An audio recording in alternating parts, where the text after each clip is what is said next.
They met in the coldest moment of her life. A woman abandoned by fate, standing alone in a town that saw her as prey, and a cowboy, quiet, steady, with eyes that had seen too many lonely roads. One offered help, the other offered trust. But can something real grow between two strangers, in a world where survival comes first and love comes last? Stay with me, because this is not just a journey across the West. It's the beginning of a love neither of them expected. If this story touched your heart, leave a comment. Share it with someone you care about. The December wind didn't just blow through Lusk, Wyoming. It hunted. It cut through Catherine Dalton's heavy wool coat like a butcher's blade through fresh meat, searching for the warmth she'd brought with her from Nebraska and stealing it, breath by freezing breath. Standing in the center of the town's single rutted dirt road, Catherine watched the plume of dust rising from the departing stagecoach. It hung in the bitter air like the last smoke from a dying fire. Or perhaps she thought with a pang of rising panic, the last smoke from her dying hopes. "Wait!" she'd cried out only minutes before, her voice thin against the gale. "Mr. Morrison, please!" But Clem Morrison hadn't even looked back. The driver was a man made of leather and spite, with a schedule that he held more sacred than scripture. He had refused to wait even 5 minutes while she retrieved her small traveling trunk from the boarding house porch. Now the stagecoach was nothing more than a dwindling black speck against the vast gray-bellied sky of a Wyoming afternoon, carrying with it her seat, her safety, and her guaranteed passage to Cheyenne. Catherine pressed her gloved hands to her face, forcing her lungs to take in the frozen air slowly. "Breathe, Catherine. Panic is a luxury you cannot afford." She was 22 years old, and for the first time in her life, she was utterly, terrifyingly alone. Behind her lay the Nebraska farm where she'd spent her youth caring for 4 younger siblings and a mother whose health had withered like corn in a drought. Her father's voice echoed in her mind now, harsh and gravelly. "You go out there alone, Cat, and the West will swallow you whole. A woman's place is where she's known, not where she's a stranger." She had defied him. She had saved every penny from selling eggs and mending lace to buy this ticket. She had a letter in her reticule, signed by Mrs. Bowie, Elena Pritchard of the Cheyenne Female Academy, confirming her position as a teacher. She was supposed to be there by January 5th. Catherine looked down at her trunk. It looked small and pathetic against the backdrop of the frontier. According to the wooden sign swinging violently outside the now-closed ticket office, the next stage wouldn't arrive for another week. "1 week," she whispered, her voice cracking. Lusk was a rough town, a collection of timber buildings that looked as though they had been dropped onto the plains as an afterthought. A dog nosed through refuse near the general store, its ribs showing. A few horses, heads bowed against the wind, were tied outside the saloon, their tails lashing. It was a place where a woman traveling alone wasn't just a curiosity. She was prey.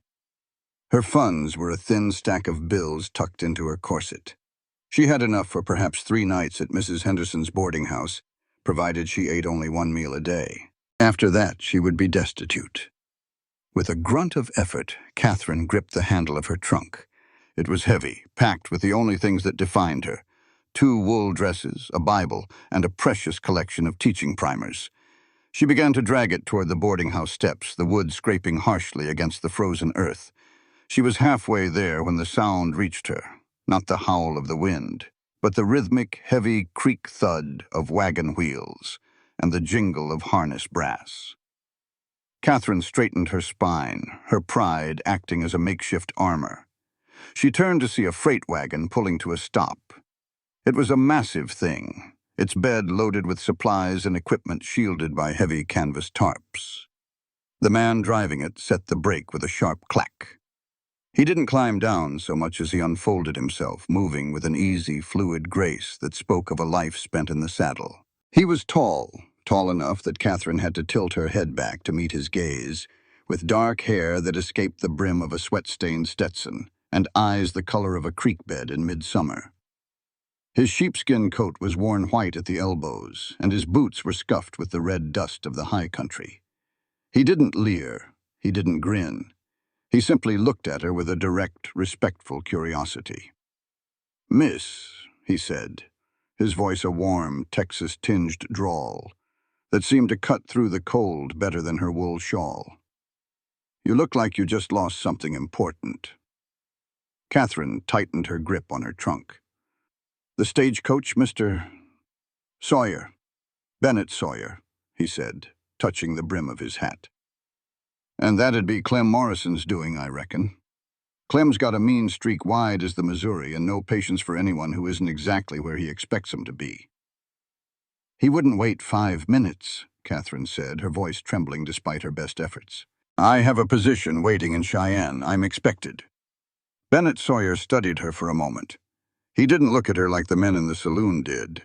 He looked at her the way a man might look at a sturdy horse or a well-built fence, with an appreciation for resilience. "Cheyenne's a long walk in a wool skirt, miss." "Dalton? Catherine Dalton?" "Well, Miss Dalton," Bennett said, glancing at the darkening clouds to the west, "I'm headed that way myself. My ranch is about 15 miles past Fort Laramie, but I'm going right through Cheyenne to drop off this equipment. I'm leaving at first light tomorrow."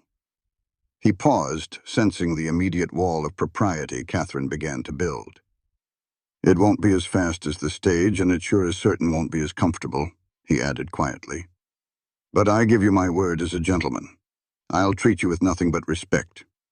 It's better than sitting in Lusk for a week watching your money disappear into Mrs. Henderson's pockets." Catherine looked at his hands, wide, calloused, and steady. She looked at the honest set of his jaw. Her mother's warnings screamed in her ear about the dangers of strange men, but the biting Wyoming wind screamed louder. "Would we stop at Fort Laramie?" she asked. "I must send a telegram."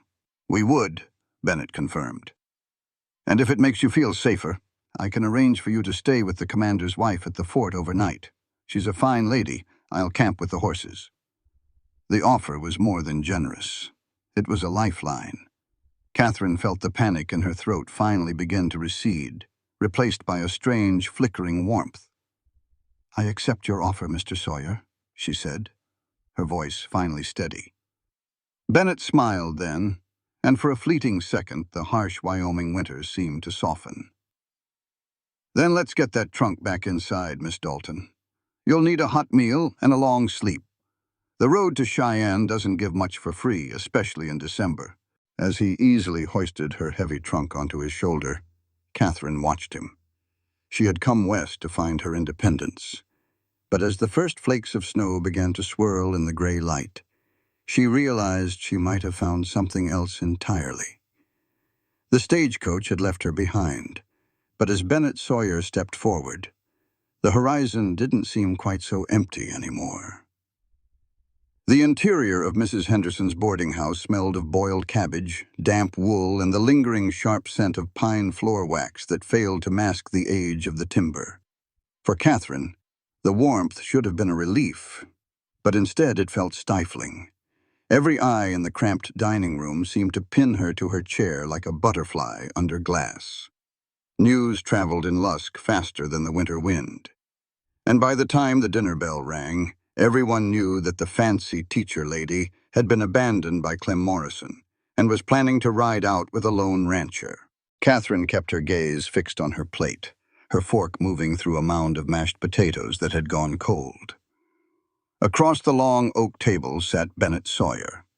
He had scrubbed the trail dust from his face, and his dark hair was slicked back with water, though a few rebellious strands already defied the effort.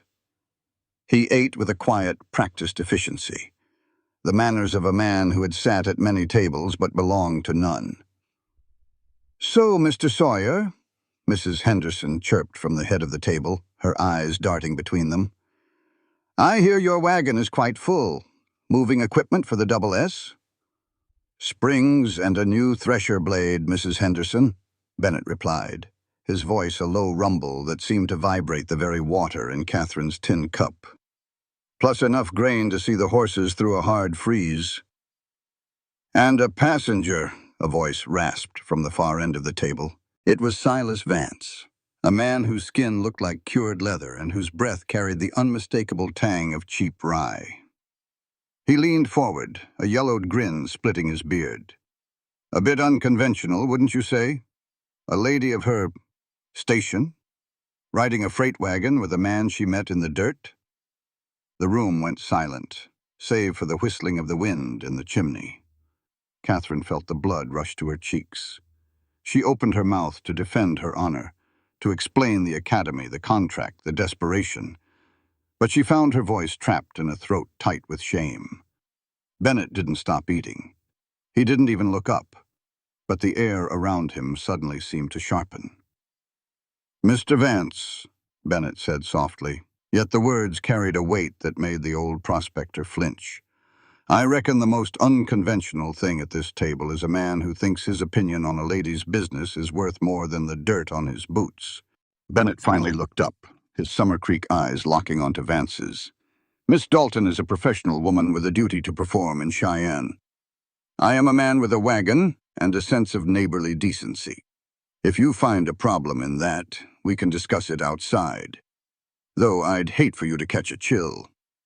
Vance muttered something into his stew and didn't look up again. The tension in Catherine's shoulders shattered, replaced by a surge of gratitude so potent it made her dizzy. She looked at Bennett, really looked at him, and saw the steel beneath the Texas drawl. He wasn't just helping her. He was shielding her.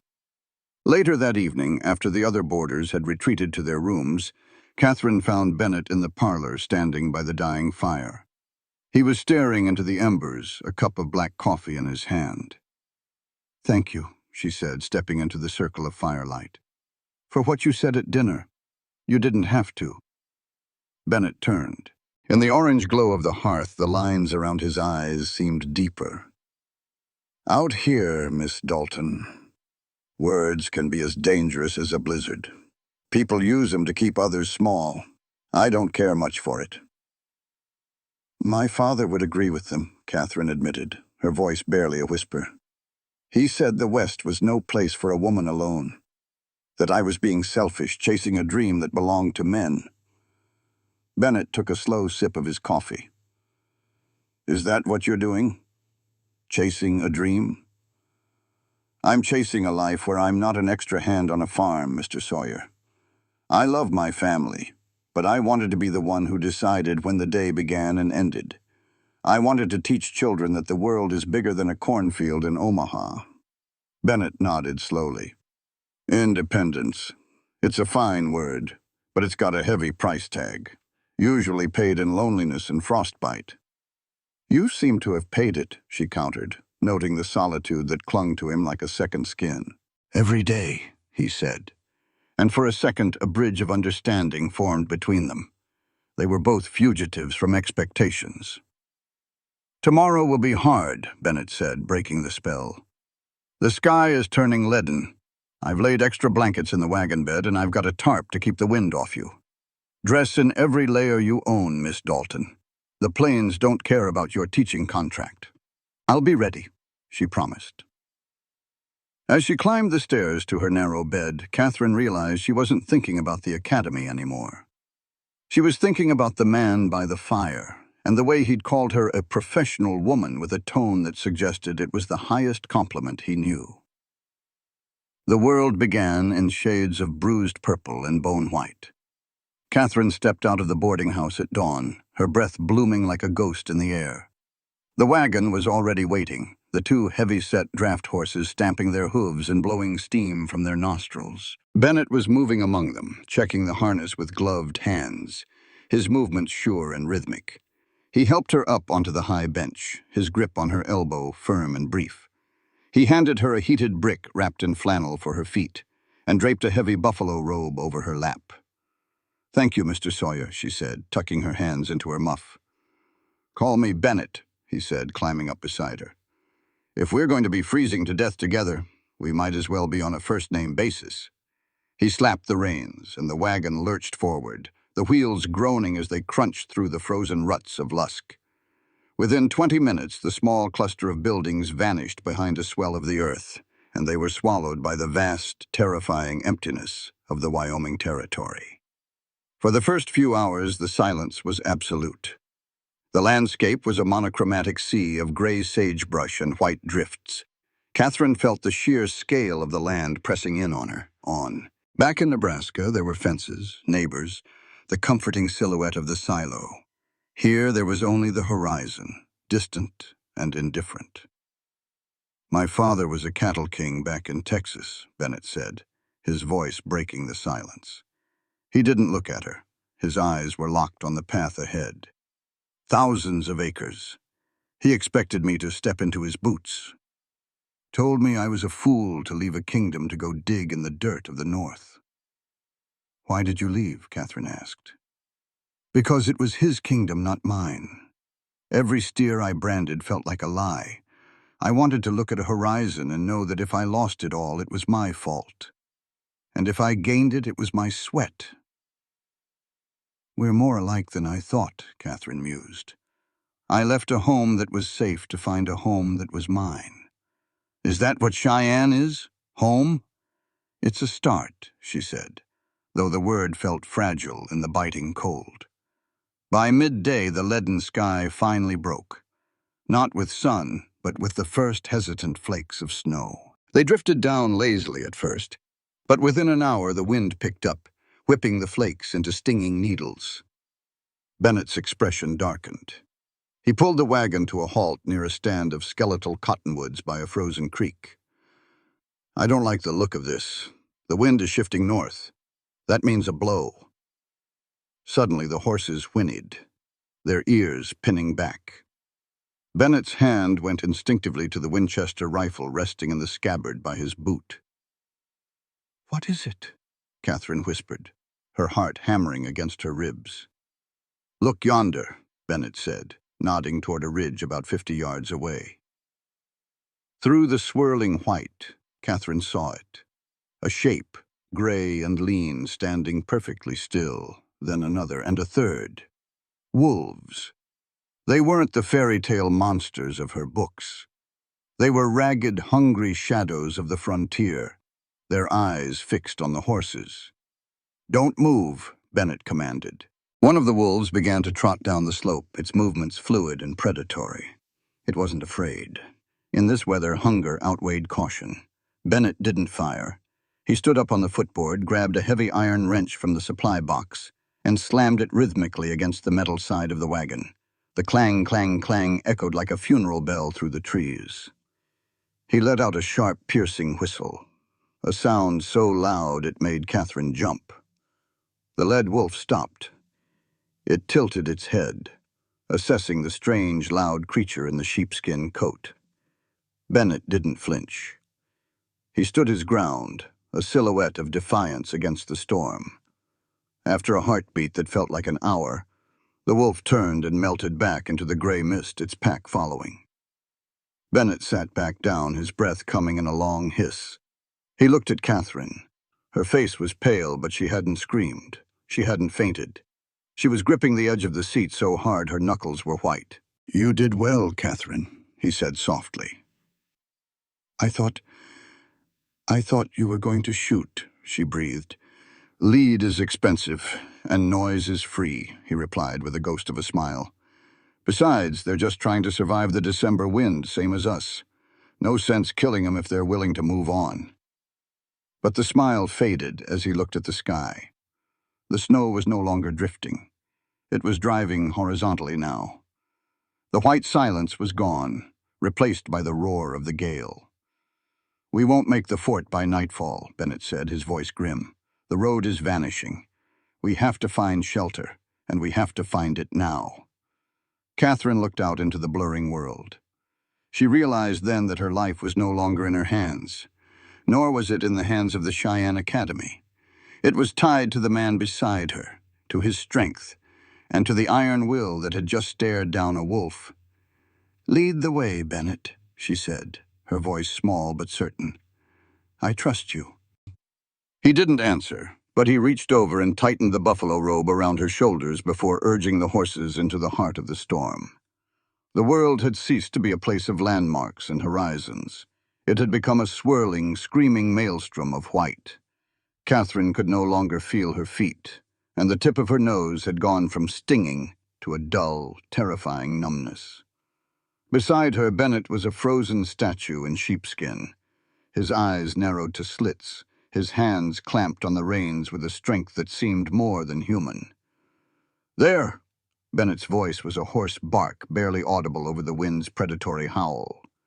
Catherine squinted through the veil of snow. At first, she saw nothing but the same shifting ghosts of the storm. Then a dark, jagged line emerged, a split-rail fence, half buried in a drift. It was a humble thing, but in that moment it was more beautiful to her than any cathedral in Omaha. Bennett urged the horses forward. They were stumbling now, their great chests heaving, their coats crusted in ice. The wagon loped dangerously to the left as a wheel caught a hidden rock. But Bennett held them true. Then, looming out of the indigo twilight, the shape of a cabin appeared. It was small, leaning against a rocky outcropping as if hiding from the wrath of the sky. The arrival was a blur of frantic motion. Bennett didn't wait for the wagon to fully stop before he was down, his boots sinking hip-deep into a drift. He didn't say a word as he reached up and literally plucked Catherine from the bench. She was so stiff, she felt like a wooden doll. He carried her through the snow, the wind trying to knock them both flat, and kicked the cabin door open. The air inside was stale and bitingly cold, but it was still. The absence of the wind felt like a physical weight being lifted. "Stay," Bennett commanded, his breath pluming in the dim light. "Don't take your boots off yet. Just stay right there." He vanished back into the whiteout. Catherine stood shivering in the center of the dirt floor, her teeth chattering so hard they ached. She watched through the open door as he unhitched the horses with fingers that must have been screaming with pain. He led them into a sagging lean-to attached to the cabin's lee side, throwing the last of the wagon's blankets over their shivering hides. When he finally returned, he was carrying her trunk in one hand and a bundle of dry wood he'd pulled from the lean-to in the other. He kicked the door shut and dropped the heavy wooden bar into place. The silence that followed was primordial. "Trapper's cabin," Bennett grunted, dropping the wood into a stone hearth that took up half the far wall. "They're left open for fools like us. There's a law of the territory. You use the wood, you leave more. You use the flour, you leave a coin. It's the only thing that keeps men alive out here." Catherine watched, mesmerized as he knelt before the hearth. His movements were clinical. He shaved a few slivers of cedar with a wicked-looking hunting knife, struck a match, and shielded the tiny flame with his cupped palms. A moment later, a thin ribbon of smoke rose, followed by the first glorious lick of orange flame. "Come here, Catherine," he said, not looking back. "Slowly. Don't rush the heat or your skin'll blister." She moved toward the light, her legs feeling like stilts. As the warmth hit her face, the pain began, the screaming barbs of returning circulation. She let out a soft whimper. "I know," Bennett whispered, his voice suddenly thick with a gentleness that surprised her. "It hurts. It means you're still alive." He reached out and took her hands. He began to peel her wet gloves back, inch by agonizing inch. When her fingers were bare, white and waxy, he didn't just hold them. He tucked them under his own sheepskin coat, pressing them against the warmth of his chest. Catherine gasped at the intimacy, her heart leaping in her chest. She was inches from his face. She could see the frostburn on his cheekbones, the soot on his brow, and the intense flickering emerald of his eyes. The propriety she had been raised with, the lessons on the distance a lady keeps, vanished. In this cabin, there was no Lady Dalton and no Mr. Sawyer.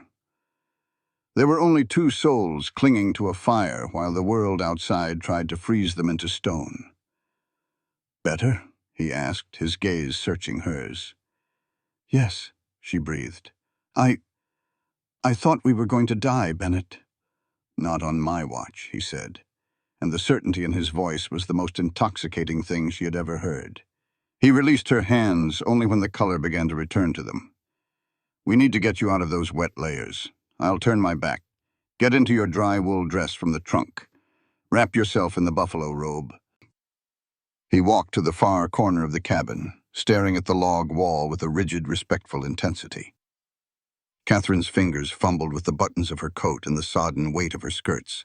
The air was still cold away from the hearth, and she shivered violently as she stripped down to her chemise. She threw on her second-best wool dress, a deep forest green, and draped the massive, heavy buffalo robe over her shoulders. "You can turn around," she said, her voice small. Bennett returned to the fire. He had stripped off his own heavy coat, revealing a flannel shirt that stretched tight across his broad shoulders. He began to busily tend to a small, soot-stained pot he'd found on a shelf, filling it with snow to melt for coffee. "There's cornmeal in a tin here," he noted, his tone turning practical to ease the tension. "And a bit of salt pork in my supply bag. It won't be a Sunday roast, but it'll keep the belly from growling." As the smell of frying pork and boiling coffee filled the tiny space, the cabin transformed. The gaps in the chinking, where the wind whistled through like a flute, no longer seemed like flaws. They were reminders of the fortress they had claimed. They sat on the floor by the hearth, the buffalo robe spread between them. They ate in a companionable silence, the tin plates hot in their laps. "You're a long way from a schoolroom, Catherine," Bennett said, leaning his head back against the stone of the chimney. "Is it always like this?" she asked, gesturing toward the door where the wind was still thudding against the wood like a heavy fist. "The West? Is it always trying to break you?" "Most days," Bennett admitted.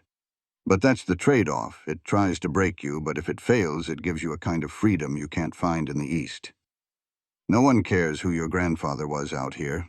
They only care if you can hold your seat in a storm." I don't know if I can," she admitted, her voice trembling. "Today I felt like a leaf in a hurricane. I've spent my life being the strong one for my siblings Bennett. But out there, I was nothing." Bennett turned his head to look at her. The firelight played across the planes of his face, softening the hardness she had seen in Lusk. "You didn't scream. Most women, and a fair share of men, would have been hysterical. You held your peace, and you trusted the man holding the reins. That's a different kind of strength, Catherine. It's the kind that lasts." He reached out, his thumb grazing her jawline. It was a brief, almost accidental touch, but it sent a jolt of electricity through her that made her breath hitch. "Why aren't you married, Bennett?" The question slipped out before she could check her tongue. "A man with a ranch. A man like you. Surely there were women in Texas or Cheyenne." Bennett looked back at the fire, a shadow crossing his face. "I was engaged once, back in San Antonio. She was a banker's daughter, pretty as a picture and just as fragile. When I told her I was headed north to start my own spread, she laughed. She thought I'd grow out of it. When she realized I wouldn't, that I'd rather live in a sod house that was mine than a mansion that belonged to her father, she found herself a lawyer with shiny shoes." He let out a short, dry laugh. "I realized then that I didn't want a woman who needed a gilded cage. I wanted a partner. Someone who knew that the beauty of the land comes with the grit." Catherine felt a strange, blooming hope in her chest. "And have you found her?" The silence stretched, thick and heavy with the things they hadn't said. The wind shrieked outside, a reminder of the vast, cold world. But inside the circle of the fire, it was warm, dangerously warm. Bennett leaned closer. He smelled of wood smoke, coffee, and the cold, clean scent of the pines. "I think," he whispered, his gaze dropping to her lips, "that I might have found her standing in the dirt in Lusk, looking like she was ready to fight the whole world for a seat on a stagecoach." Catherine's heart was drumming a frantic rhythm against her ribs. She should pull away. She should think of her reputation, the academy, the life she had planned so carefully. But as Bennett's hand moved to the back of her neck, his fingers tangling in the damp curls that had escaped her pins, she realized that sensible was a word for people who were warm and safe. "Bennett," she breathed, her eyes fluttering closed. "I know," he murmured against her skin. "I know it's too fast. I know I'm a stranger. But, Catherine, I've lived a lot of years in the quiet, and I think I've been waiting for a storm like this to wake me up." He didn't kiss her. Not yet. He simply rested his forehead against hers, their breaths mingling in the golden light. It was a promise, a question, and a surrender all at once. Outside, the December snow continued to bury the world, but inside the trapper's cabin, the ice around two lonely hearts had finally begun to crack. The silence of the morning was heavy, a thick white shroud that had fallen over the world while they slept. Catherine woke to the rhythmic, muffled thwack of an axe against wood. For a moment she lay tangled in the musty blankets of the rope bed, her mind drifting between the dreams she'd been having. Something about cornfields turning into emerald waves, and the sharp, cold reality of the cabin. Then the memory of the previous night hit her with the force of a physical blow. Bennett's forehead against hers, the rough calluses of his thumb against her jaw, the way the air between them had seemed to hum with a frequency she'd never known existed. She sat up abruptly, her breath pluming in the frigid air. The fire had burned down to a bed of glowing orange eyes, but the cabin was no longer freezing. Bennett had clearly been up for hours. Catherine dressed with trembling fingers, layering her petticoats and lacing her boots with a sense of urgency. She felt a strange vulnerability hangover, a desperate need to re-establish the boundaries that had melted away in the firelight. She was Catherine Dalton, a teacher of the Cheyenne Female Academy. She was not a girl to be swept away by a Texas-born rancher in a derelict trapper's hut. When she pushed open the heavy wooden door, the light was so bright it felt like a slap. The world had been transformed into a crystalline kingdom. Every branch of the stunted pines was encased in ice, and the drifts were sculpted into smooth, elegant waves by a wind that had finally died down to a whisper. Bennett was 50 yards away, near the lean-to. He had stripped down to his leather vest over his flannel shirt, despite the cold. He was heaving a shovelful of snow away from the wagon wheels, his muscles bunching and rippling under the fabric. He looked like a creature born of the earth and the frost, tireless and immovable. He looked up as the door creaked, his gaze locking onto hers. There was no good morning smile. There was only that same intense, searching look that made Catherine feel as though he were reading the very thoughts she was trying to hide. "Coffee's on the hearth," he called out, his voice rasping from the cold. "We need to move within the hour. The sun is out, but that just means the crust will melt and make the pull harder for the horses." "I'll help," Catherine said, stepping into the knee-deep powder. "Stay back, Catherine. You'll just get your skirts wet again, and we don't have a fire to dry 'em this time." "I am perfectly capable of clearing a path, Bennett," she countered, her voice sharper than she intended. She grabbed a flat piece of timber from the woodpile and began to scrape at the snow near the cabin steps. Bennett stopped his work, leaning on his shovel. A ghost of a grin touched his lips. "Independence. I forgot. My apologies, Miss Dalton." They worked in a strange, taut silence for 30 minutes. It wasn't the companionable silence of the night before. It was the silence of two people who had stepped over a line and were now trying to remember where it was drawn.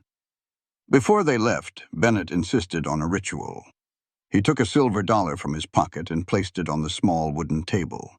Beside it, he stacked the remaining firewood he had split, enough to save the next traveler who might stumble in half-frozen.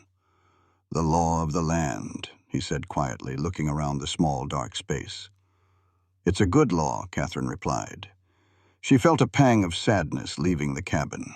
For all its grit and drafts, it had been a sanctuary. It was the place where she had stopped being a stranded passenger and became something else, though she wasn't yet sure what that something was. The trek toward Fort Laramie was grueling. The horses, though rested, found the deep snow exhausting. The wagon creaked and groaned, the iron-rimmed wheels complaining as they bit into the icy crust. Bennett was different today. He was more alert, his eyes constantly scanning the horizon for the sun dogs, those mock suns that appeared in the ice crystals of the atmosphere, signaling more cold to come. "Tell me about the double S," Catherine said after an hour of silence. She was huddled under the buffalo robe, but the cold was a persistent thief, stealing the warmth from her limbs. "You said you have 4 men working for you?" "I do. Good men. Pete's the oldest. He was a scout for the Army back in the 60s. Knows the land better than the back of his hand. Then there's Tommy, just a kid from Missouri looking for adventure. Found mostly hard work and cow-kicking instead." Bennett adjusted the reins. "It's a lonely life for him. During the winter, we're mostly stuck in the bunkhouse, mending tack and hoping the wolves stay away from the calves. A ranch needs a woman's touch, Catherine. Not just for the cooking and the soft things, but for the balance of it.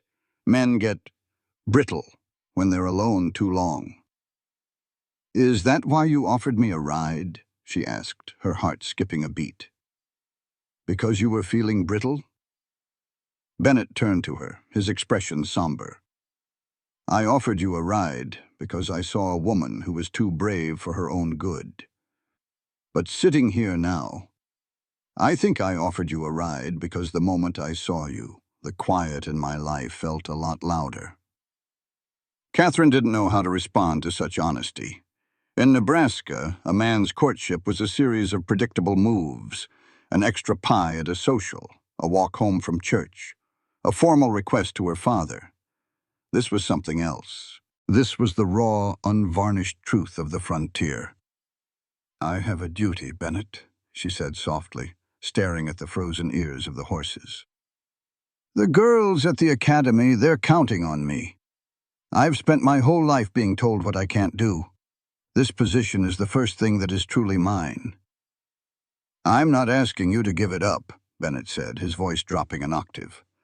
"I'm just asking you not to close the door before you've even seen the house." Around midday, they reached the banks of the North Platte River. It was a jagged silver ribbon of ice, the water beneath it moving with a sluggish hidden power. They followed the river road, the landscape opening up into the vast rolling plains that led to the fort. "There," Bennett pointed with his whip.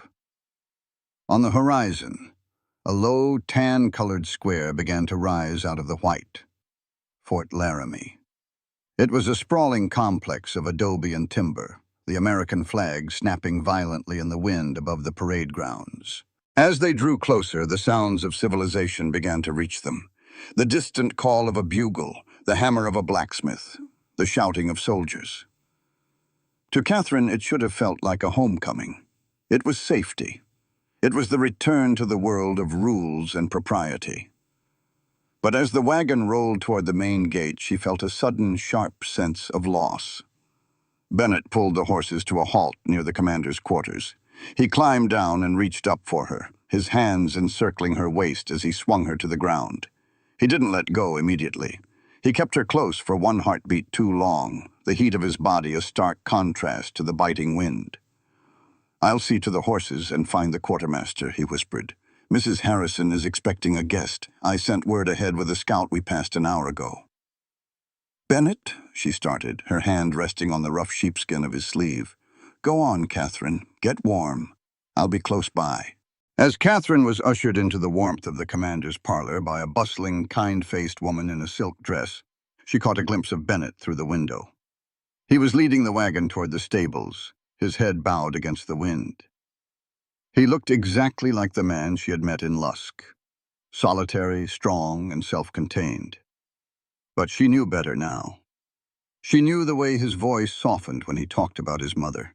She knew the way his hands moved with such gentleness when they weren't calloused by toil. That night, lying in a real bed with lavender-scented sheets, Catherine stared at the ceiling. The drama of the storm was over, but the drama of her heart was just beginning.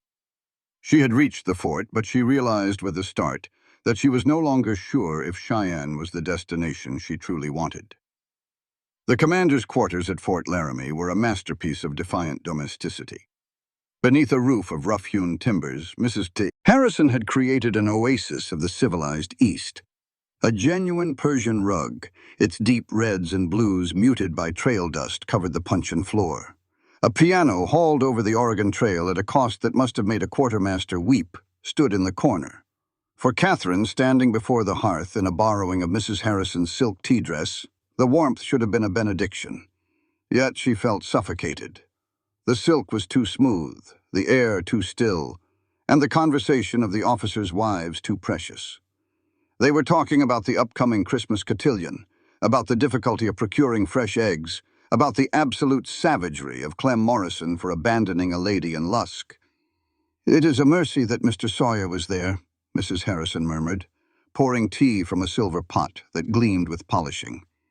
She was a woman in her late 40s with kind, tired eyes, and a mouth that had learned to keep secrets. A rough man, perhaps, but a reliable one.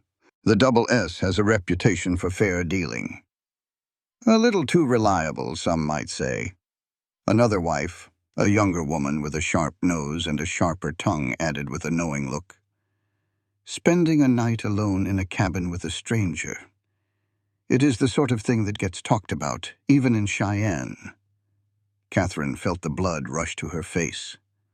The implied shame was a different kind of cold, one that bit deeper than the blizzard. She straightened her spine. "Mr. Sawyer is a gentleman, Mrs. Vance," Catherine said, her voice sounding thin but steady. "He treated me with nothing but the utmost respect. We survived, and that is all that matters." "Surviving is a virtue indeed," a new voice drawled from the doorway. The parlor went dead silent. Catherine turned, her heart stopping in her chest. Standing there in a perfectly tailored army dress uniform with the silver bars of a captain was the last person she ever expected to see. "Caleb," she breathed. Captain Caleb Stone was a ghost from a Nebraska she had tried to bury. He was the son of a neighboring banker, a man who had courted her for 2 years with the grim determination of a siege. He was everything her father wanted for her, wealthy, connected, and utterly predictable. Caleb Stone was the reason she had saved her pennies and fled, the reason she had applied for the position in Cheyenne in the first place. He smiled, but the expression never reached his pale, calculating eyes. He stepped into the room, moving with an easy, entitled grace that made the other wives flutter. "A pleasant surprise indeed, Catherine," he said, taking her hand and bowing low. He kept his grip just a fraction too long, a subtle act of ownership. "I had heard a lady of refinement had been rescued by a local drover. I had no idea it was my Catherine." "I am not your anything, Caleb," she whispered, pulling her hand away. Mrs. Harrison looked between them, her keen eyes quickly assessing the tension. "You two are acquainted?" "We are," Caleb confirmed, turning his dazzling smile on the hostess. "We were practically betrothed back in Omaha before before she decided to chase a fit of independence. Our families were quite distraught when she vanished." Bethel. Betrothed. The word was a lie, a chain he was trying to snap around her wrist in front of these women. "I accepted a teaching contract, Caleb. I was not vanishing, I was starting my life. A life that apparently involves sleeping in trappers' cabins with livestock herders," Caleb countered, his tone dropping to a dangerously smooth register. He leaned in closer, his voice intended only for her. "I have heard the rumors, Cat. You have made a spectacle of yourself before you've even arrived. The Female Academy will not tolerate such a scandal. Elena Pritchard is a woman of iron propriety." "It was a storm, Caleb." "It was a storm. We were freezing." "And now you are a ruin," he said simply. He smiled again, a cold, clinical look. "But I can fix it. I am stationed here now as quartermaster. I have influence. I can silence the rumors. I can even ensure you get to Cheyenne with an army escort, a proper escort." He paused, letting the offer hang in the air like a threat. "All you have to do is send this Mr. Sawyer on his way. Tell everyone the story was a misunderstanding. Come back to the life you belong in, Catherine. My life." For a moment, the sheer, crushing weight of his arrogance left Catherine speechless. He wasn't offering help. He was offering a gilded cage. He wanted to fix her by making her subservient, by erasing the very strength that had allowed her to survive the storm. "I am a teacher, Caleb. I have a contract." "A contract that can be broken, Cat. You can be a captain's wife. Think about it.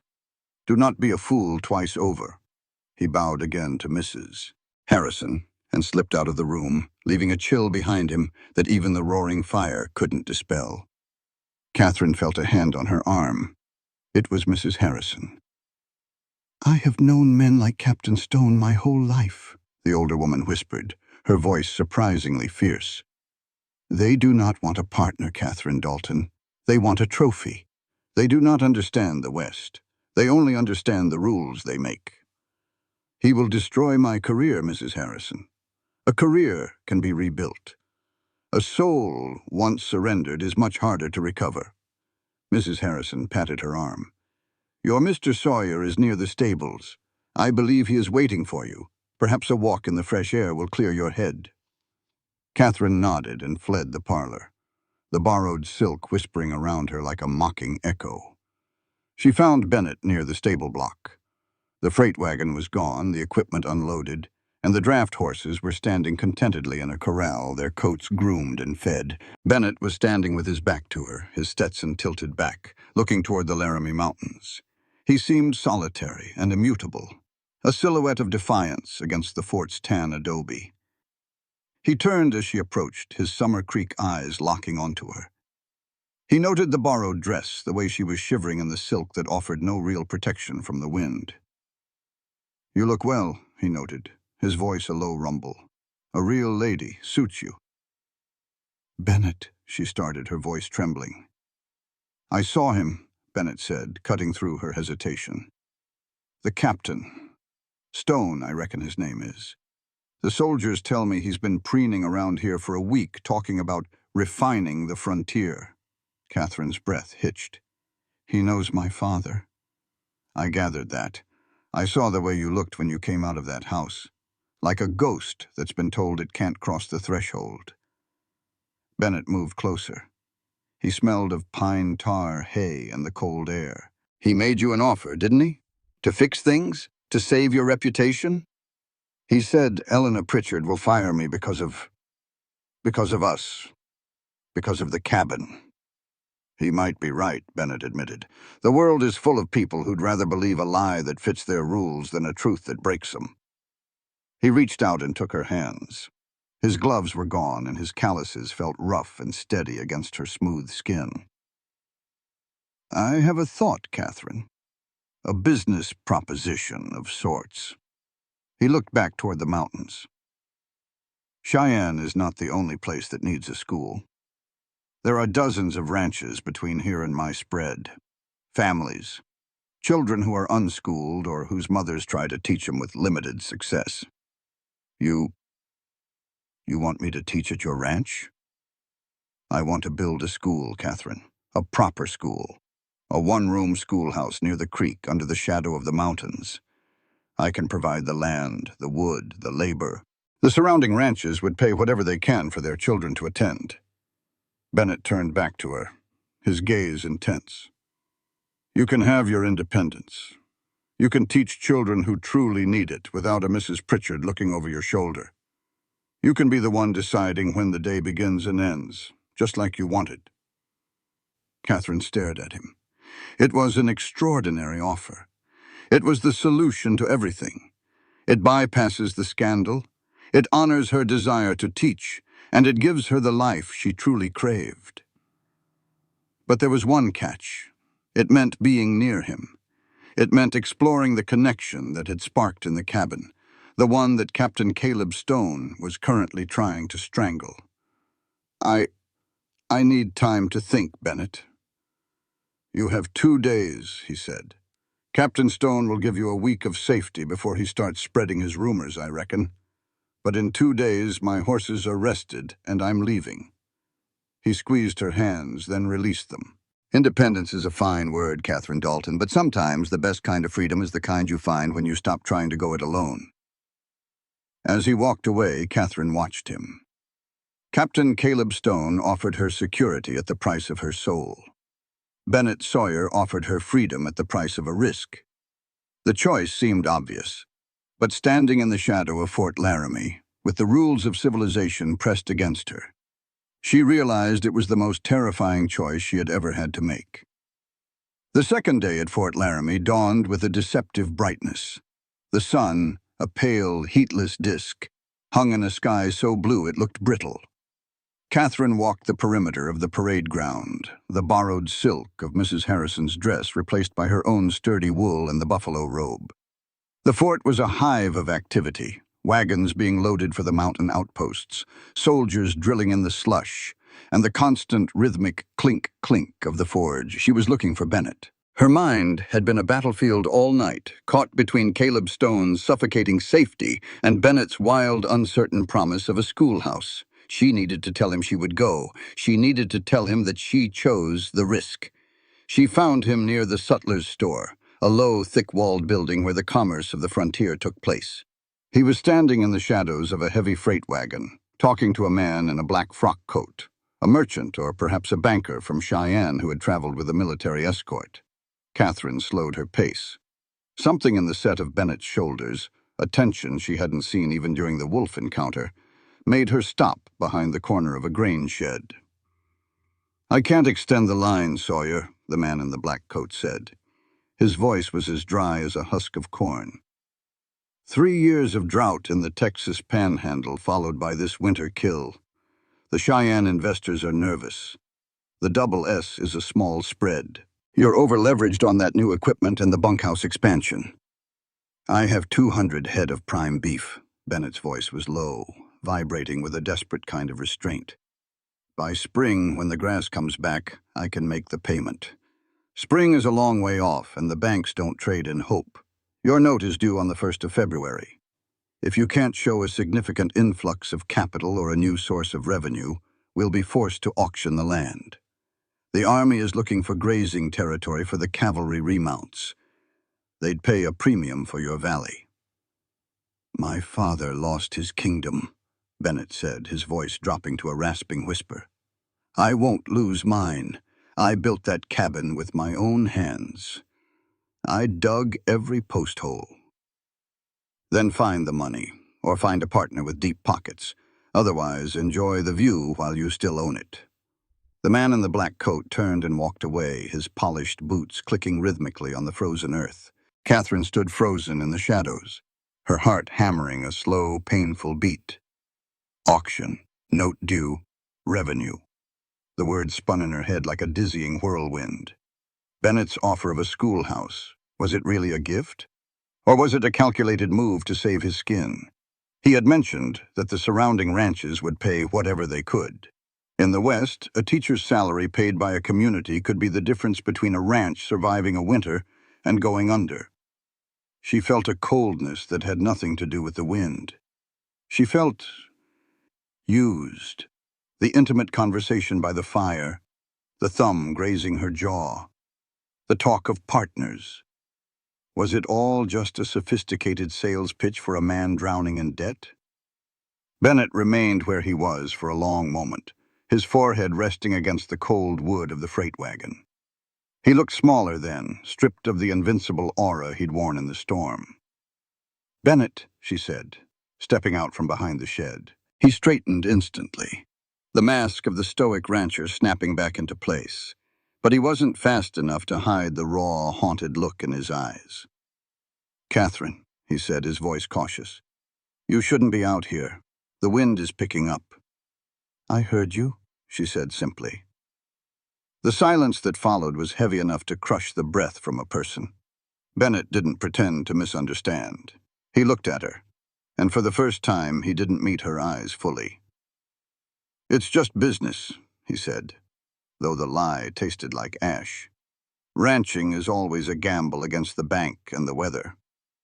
"You offered me a schoolhouse," Catherine said, her voice trembling with a mix of anger and disappointment. "You said you wanted to provide education. But you're broke, Bennett. You're losing your ranch. Were you planning to use my salary to pay your notes?" Bennett flinched as if she had struck him. He took a step toward her, his hands reaching out, then dropping to his sides.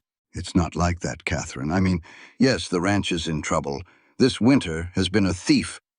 But the school, I didn't think of it as a way to take from you. I thought of it as a way to make it possible for you to stay." "To stay and save you?" she challenged. "I came west to be independent, Bennett. Not to be a financial lifeline for a man who didn't have the honesty to tell me he was drowning." "I didn't want to bring my burdens to your door before I'd even shown you the porch." Bennett's voice rose, cracking with frustration.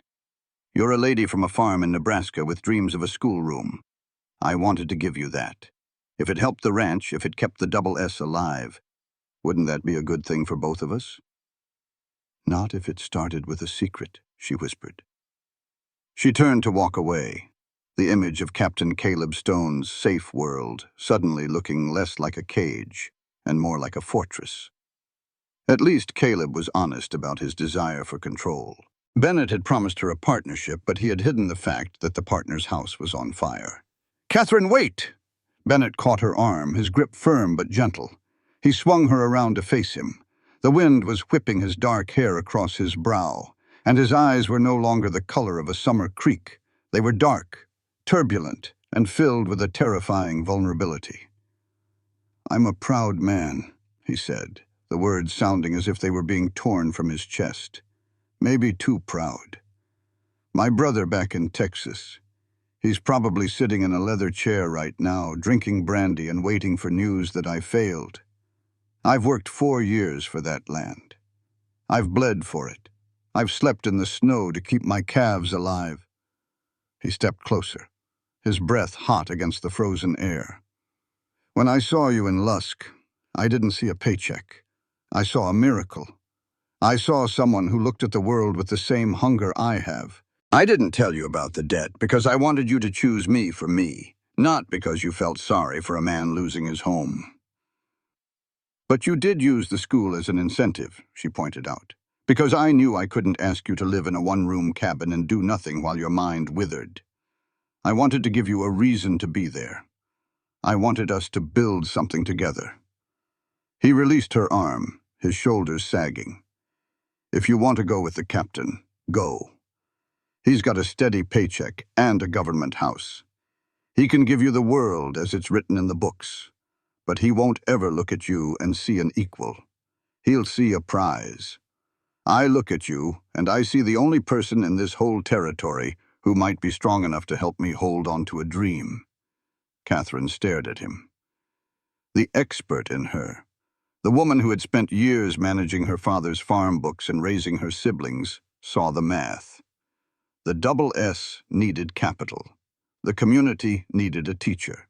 It was a symbiotic relationship. But the woman in her, the one who had felt the spark in the trapper's cabin, saw something else. She saw a man who was willing to be humiliated in front of her just to keep a sliver of hope alive. "February 1st, she said quietly. Bennett blinked, confused. "What?" "The note. You said it's due February 1st. That gives us 6 weeks. Bennett's expression shifted from despair to a cautious, flickering hope. "Catherine, I am a very good bookkeeper, Bennett.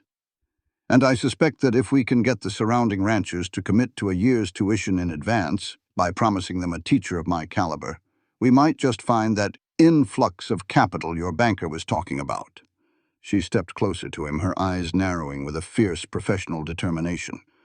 "But if I do this, we are not man and wife in the way the books say. We are partners in a business venture. I will manage the school, and I will help you manage the ranch's ledgers. We will save the double S together, or we will go down together." Bennett let out a breath that sounded like a sob. He reached out and cupped her face, his hands trembling. "You'd do that? After I kept it from you?" "I am a rebellious woman, remember?" she said, a small, sad smile touching her lips. "And I've always found that the hardest paths are the only ones worth walking." In that moment, under the cold Wyoming sun, the gentleman and the lady died. They were replaced by two survivors, bound not just by a storm, but by a contract of necessity and a love that was beginning to look a lot like iron. 2 days, Catherine said. I'll tell Mrs. Harrison I'm leaving with you. And Bennett? Yes. Don't ever lie to me about the money again. I can handle a blizzard, but I won't handle a fraud. You have my word, he whispered. As they stood there, a strange sense of peace settled over Catherine. She was no longer a passenger. She was a co-author of her own destiny. But as she looked past Bennett, she saw Captain Caleb Stone watching them from the porch of the officers' club. He wasn't smiling anymore. He looked like a man who had just seen something he intended to own slip through his fingers. And Catherine knew with a chill of intuition that the banker in the black coat wouldn't be the only enemy they'd have to face before February. Cheyenne was a city of iron and ego. Unlike Lusk, which seemed to cling to the earth in fear, or Fort Laramie, which stood in weary defiance, Cheyenne surged upward. The Union Pacific Railroad cut through its heart like a jagged scar, the constant hiss of steam and the clatter of coal cars creating a symphony of progress that felt alien to Catherine after the primal silence of the trail. As Bennett's freight wagon rolled down the paved streets, Catherine felt the weight of 1,000 eyes. She was a sight to behold. Her wool dress was stained with the soot of trapper fires. Her skin was wind-burnt to a healthy glow, and she sat atop a common supply wagon instead of inside a velvet-lined stagecoach. Bennett guided the horses toward the east side where the Cheyenne Female Academy stood, a 3-story red brick monolith that looked like a sentinel of morality overlooking the chaos of the rail yards. You don't have to go in there alone, Bennett said, his hands tight on the reins. He looked uncomfortable in the city, his broad shoulders seeming to chafe against the proximity of the brick buildings. I can wait by the door. I can tell her the truth of it. No, Catherine said, reaching over to briefly touch the back of his hand. This is a battle of words, Bennett. And in this world, your presence would only be used as evidence against me. Stay with the horses. If I'm not out in an hour, come looking for me. I'll be right here, he promised, his Summer Creek eyes dark with an unvoiced protective streak. Catherine climbed down, smoothed her skirts, and adjusted her bonnet. She felt as though she were putting on armor. She marched up the stone steps and pulled the heavy brass bell handle. The interior of the academy was a stifling contrast to the Wyoming air. It smelled of floor wax, stale tea, and the oppressive starch of high collars. A silent maid led her to the second floor to a door with a frosted glass pane that read, Mrs. Eleanor Pritchard, headmistress. When Catherine entered, the woman behind the mahogany desk didn't look up immediately. Mrs. Pritchard was 60, with silver hair pulled back so tightly it seemed to sharpen her features into a mask of perpetual disapproval. She was a woman who had brought the rigid social hierarchies of Boston to the frontier and guarded them with the ferocity of a lioness. Miss Dalton, Mrs. Pritchard finally said, her voice like the snap of a frozen twig.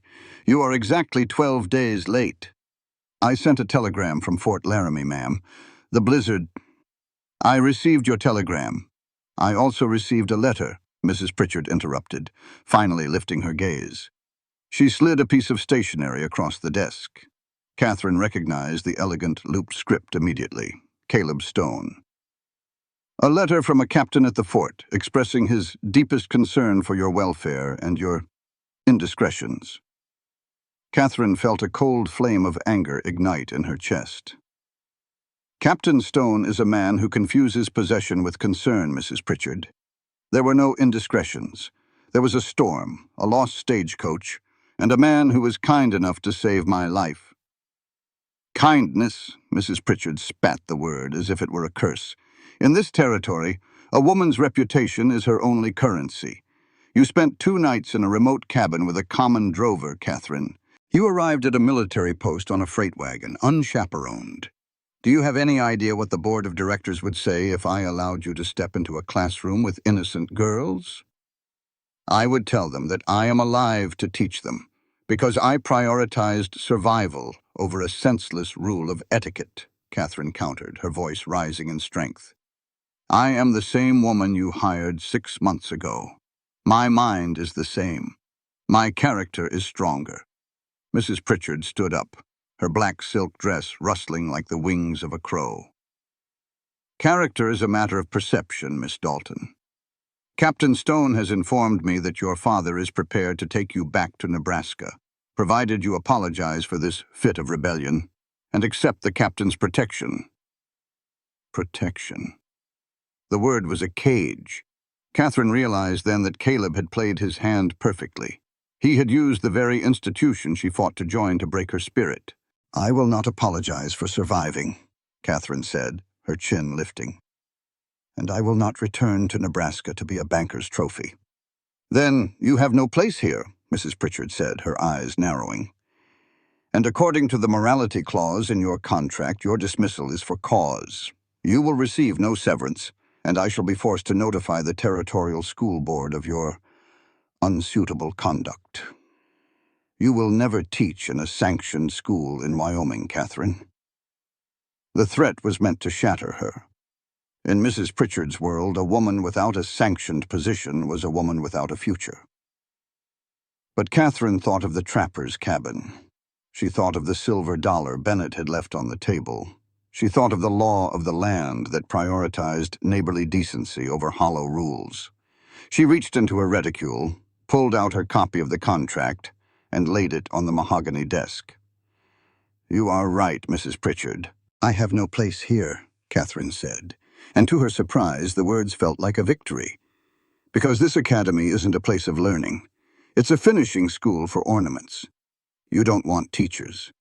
You want governesses who won't question the status quo. How dare you? I dare, because I've seen the real Wyoming, Catherine continued, leaning over the desk. I've seen families who have nothing but hope, and children who don't know their letters because they live too far from your red brick walls.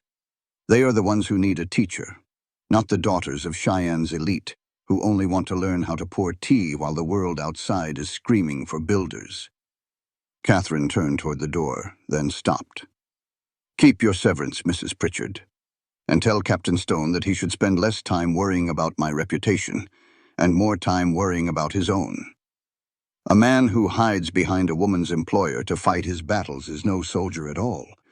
She walked out of the office, her heels clicking a sharp, defiant rhythm on the hardwood floors. She didn't look back at the portraits of the Academy's founders. She didn't look at the students huddled in the hallway. She felt a lightness in her chest, the terrifying, exhilarating weight of true freedom. When she stepped out onto the stone steps, the Wyoming sun hit her face. It was cold, but it was honest. Bennett was there, leaning against the wagon, his arms crossed. He had been watching the door with the intensity of a hawk.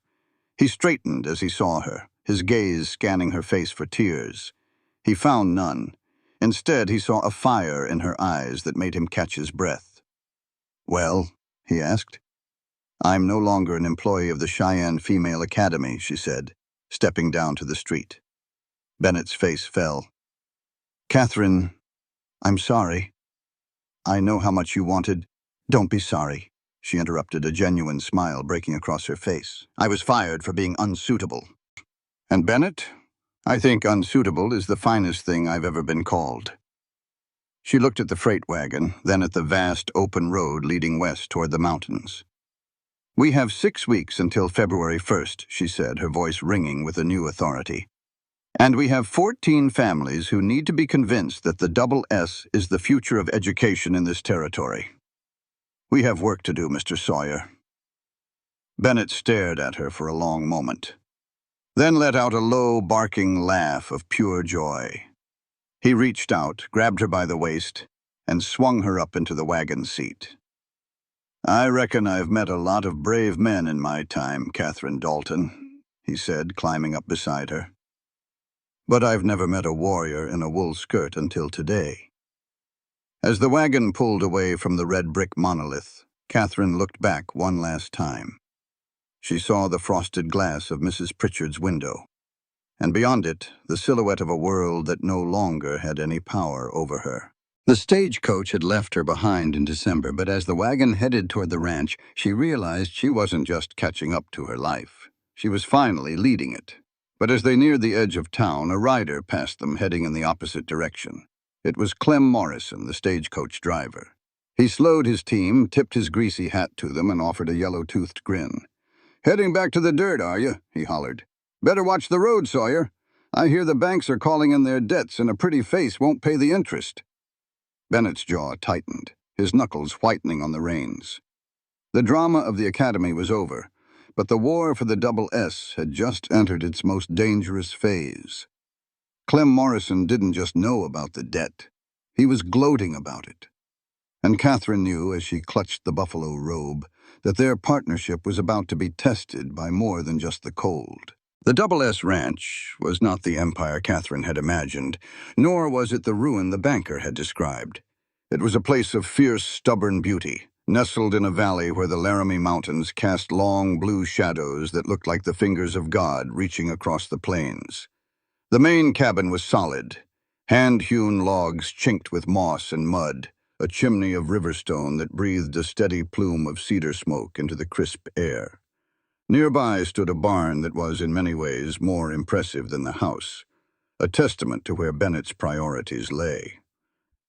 "It isn't much to look at after the academy," Bennett said, his voice hesitant as he pulled the freight wagon to a halt in the yard.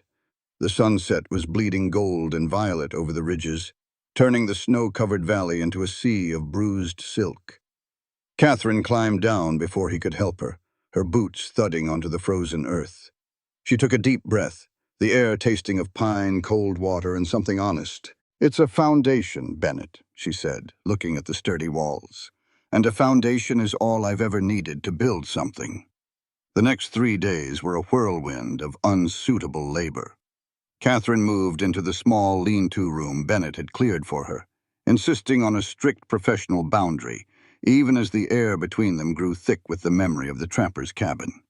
She didn't decorate. She organized. By the 4th morning, the kitchen table was no longer a place for meals. It was a war room. Bennett's ledgers, a collection of wrinkled receipts, tobacco-stained notes, and a worn leather diary, were spread out under the light of 2 kerosene lamps.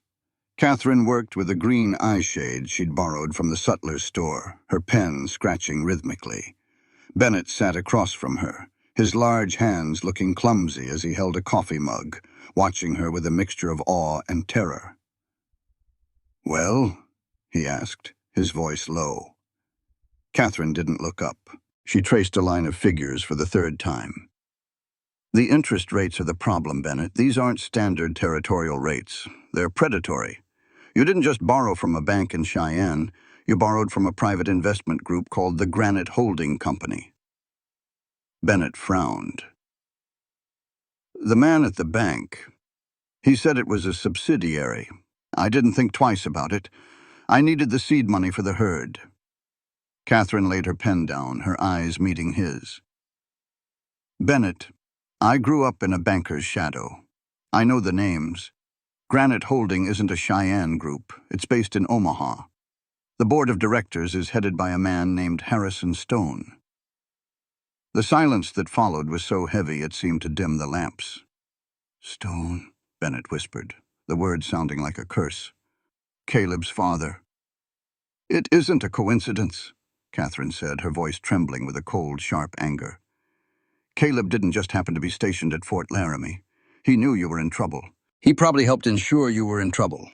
He's been waiting for you to fail so his family could scoop up this valley. And he could rescue me from the ruins." Bennett stood up so abruptly his chair clattered to the floor. He paced the length of the small cabin, his shoulders bunched like a cornered mountain lion. "He's buying my notes," Bennett growled. "He's been buying up my debt from the local lenders, consolidating it so he holds the hammer. February 1st isn't just a deadline, Catherine. It's an execution date." "He wants the Double S because it borders the Army land," Catherine added, the pieces clicking together with a terrifying logic. "He'd sell it back to the government for 3 times the value once he forecloses. It's a land grab hidden behind a jilted suitor's pride."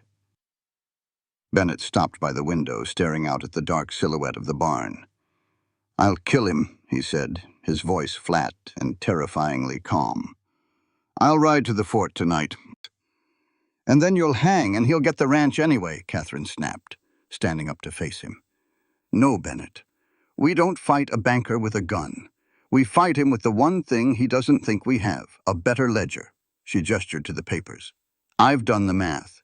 If we can secure the tuition for the school, 23 children, as you said, and we sell the prime steers to the independent buyer in Denver instead of the Army contractor Caleb controls, we can cover the principal. But we need a bridge loan for the interest, a loan Caleb can't touch. Who's going to lend to a man whose neck is already in a noose?" "Someone Caleb can't intimidate," Catherine said. "Mrs. Harrison. Her family is old money from Virginia. She told me at the fort that she had her own inheritance, separate from her husband's commission. She saw Caleb for what he was. She might just be our partner with deep pockets." Bennett looked at her, and for a moment the rancher vanished, leaving only the man who had offered her his wagon in the snow. "Why are you doing this, Catherine? Truly, you could still go back.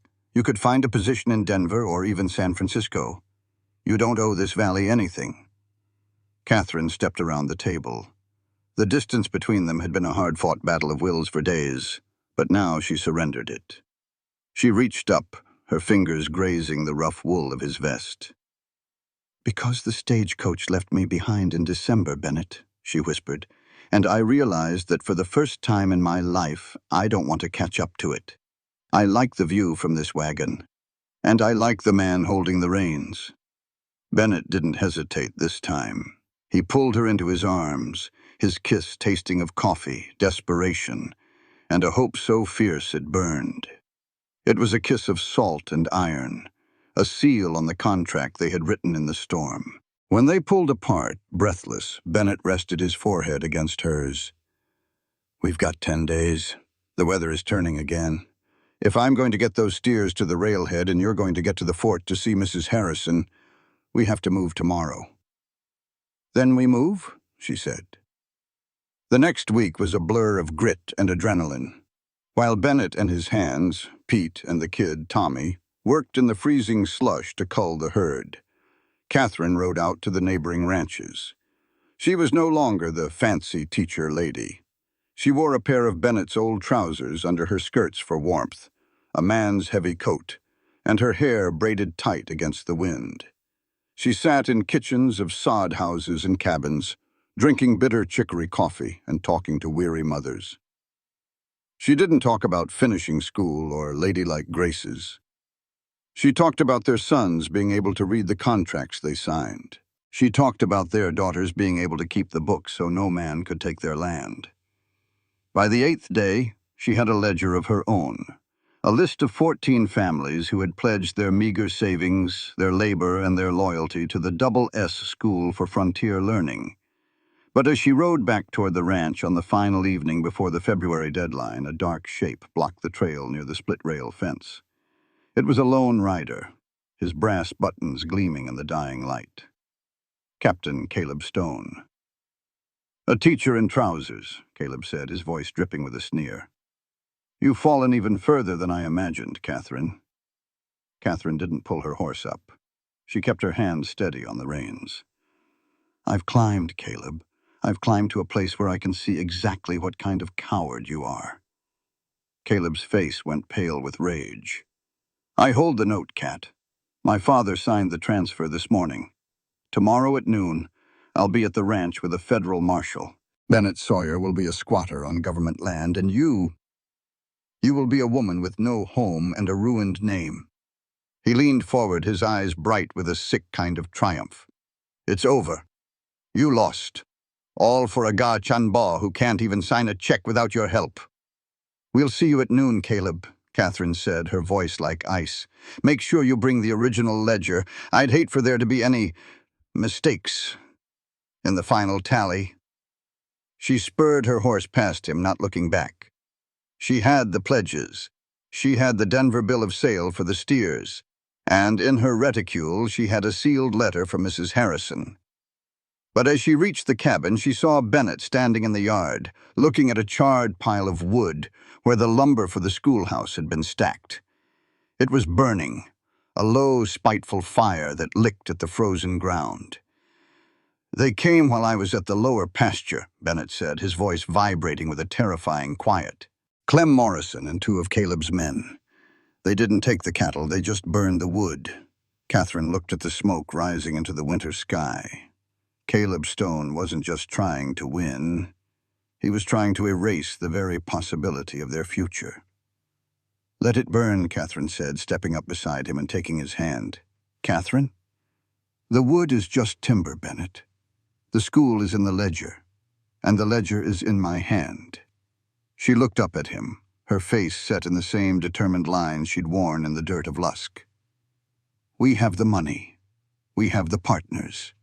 Now, all we need is to survive until noon." Outside, the December wind had returned, a long, mournful howl that promised a final killing frost. But inside the cabin, the lamps were burning, and for the first time, the unsuitable teacher and the indebted rancher didn't look like victims. They looked like the architects of a new Wyoming. High noon on February 1st arrived with a sky the color of a polished blade. The air was so cold it seemed to crackle with every breath, and the shadows of the Laramie Mountains stretched across the valley like the hands of a ticking clock. Bennett stood on the porch of the Double S, his Winchester leaning against the log siding within easy reach. He didn't look like a man facing ruin. He looked like the mountains themselves, jagged, silent, and immovable. Beside him, Catherine held the leather ledger to her chest as if it were a shield. She had traded her borrowed silk for her own scorched wool, her hair pulled back in a severe, practical knot. The sound of horses reached them first, a rhythmic, heavy thudding against the frozen earth. Then the riders appeared. Captain Caleb Stone led the way, his dress uniform pristine, his silver bars catching the winter sun. Beside him rode a man with a heavy mustache and a tin star, the federal marshal. And behind them, looking like a vulture in a greasy coat, was Clem Morrison. They pulled their horses to a halt in the center of the yard, just feet from the charred remains of the schoolhouse lumber. "Mr. Sawyer," the marshal said, his voice weary and professional, "I have a writ of foreclosure from the Granite Holding Company. The note for the Double S Ranch is due today in full, including the accelerated interest. Do you have the funds?" Before Bennett could speak, Caleb Stone stepped forward. He didn't look at Bennett. His eyes were fixed on Catherine, his expression one of pitying triumph. "It's over, Catherine," Caleb said. "Don't make this more difficult than it already is. The marshal has his orders. The land belongs to the Granite Group now. I have a carriage waiting for you at the fort. We can leave this unpleasantness behind us." Catherine took a step forward, the wood of the porch creaking under her boots. "The West is full of men who think a uniform makes them the law, Caleb. But out here, we prefer the math." She opened the ledger. "The principal on the note is $2,000, Catherine began, her voice ringing clearly across the yard. "The standard territorial interest is 6%. However, your Granite Holding Company applied a predatory penalty of 20%. According to the Wyoming Territorial Statutes, Section 12, a penalty exceeding 15% on agricultural land is considered usury and is legally unenforceable." Caleb's smile faltered. "My father's lawyers wrote that contract, Catherine, I assure you. It is airtight." "I grew up in a banker's house, Caleb," she countered. "I spent my nights reading the law while you were learning how to polish your buttons. Marshal, here is a bank draft from the Denver Steer Exchange for $1,500. And here is $500 in gold and cash, pledged by the families of this valley as a tuition bond for the Double S school." She held out a final sealed envelope. "And here is a bridge loan of $300 signed by Mrs. Martha Harrison to cover the legal interest and any filing fees. The debt is settled, Caleb Stone, in full, in the light of day." The silence that followed was absolute. Even the wind seemed to hold its breath. Caleb's face turned a mottled, ugly purple. He looked at the marshal, then back at Catherine. It's a trick. She's a school teacher. She has no authority to— The math is correct, Captain, the marshal said, his voice suddenly sharp. He reached down and took the bank draft and the heavy purse of gold Catherine held out. And Mrs. Harrison's signature is known to me. This debt is paid. Caleb turned his horse toward Clem Morrison. You said they were finished. You said the wood was all they had. Clem backed his horse away, his eyes darting. I burned the timber, Captain. I didn't know the lady had friends with gold. You burned the timber. Bennett's voice was a low, terrifying growl. He stepped down from the porch, his hand nowhere near his rifle, but his presence so overwhelming that the riders recoiled. You burned a schoolhouse for children. Get off my land, Clem. If I see you in this valley after sunset, the law won't be able to find enough of you to bury. Clem didn't wait. He spurred his horse and fled toward the east, his coat flapping like a crow's wings. Caleb Stone sat frozen, his world of polished brass and inherited power crumbling around him. He looked at Catherine one last time, seeing not a trophy, but a woman who had outplayed him at his own game. You'll regret this, Cat, he hissed. You've chosen a life of dirt and toil over a life of grace. I've chosen a life of meaning over a life of lace, Caleb, she said, her voice softening into a final, quiet dismissal. And as for the dirt, I find that things grow quite well in it, if you have the courage to plant them. The marshal tipped his hat to Catherine and turned his horse. Caleb followed, slinking away like a beaten dog, his silver bars no longer gleaming in the winter light. Bennett watched them until they were nothing but dust on the horizon. Then he turned to Catherine. He didn't speak. He simply picked her up and swung her around in a circle, his laughter echoing against the mountains. We did it, he whispered into her hair. The double S is ours. Ours, she agreed, her heart finally finding its rhythm. 50 years later, December 1934. The ranch house of the Double S had grown, much like the valley itself. It was now a sprawling structure of stone and timber, with a porch that wrapped around 3 sides. In the distance, near the sparkling creek, stood a large, white-clapboard schoolhouse with a bell that had called 3 generations of Wyoming children to their lessons. Catherine Sawyer sat in her rocking chair, a thick wool shawl over her shoulders. Her hair was white now, her face a map of a life well lived. But her eyes were still the same sharp, determined blue. Bennett sat beside her, his hand, still wide and calloused, resting on hers. The letters, Grandma? A young girl asked, sitting at their feet. It was Rose, their great-granddaughter, who had the same Summer Creek eyes as the man sitting on the porch. Catherine reached into the small cedar chest on her lap and pulled out a bundle of yellowed paper. These are the letters your great-grandfather and I wrote when we were building this world. Before the school was a building, it was a promise in a ledger. Tell me about the stagecoach again, the girl whispered. Catherine smiled, looking out over the valley.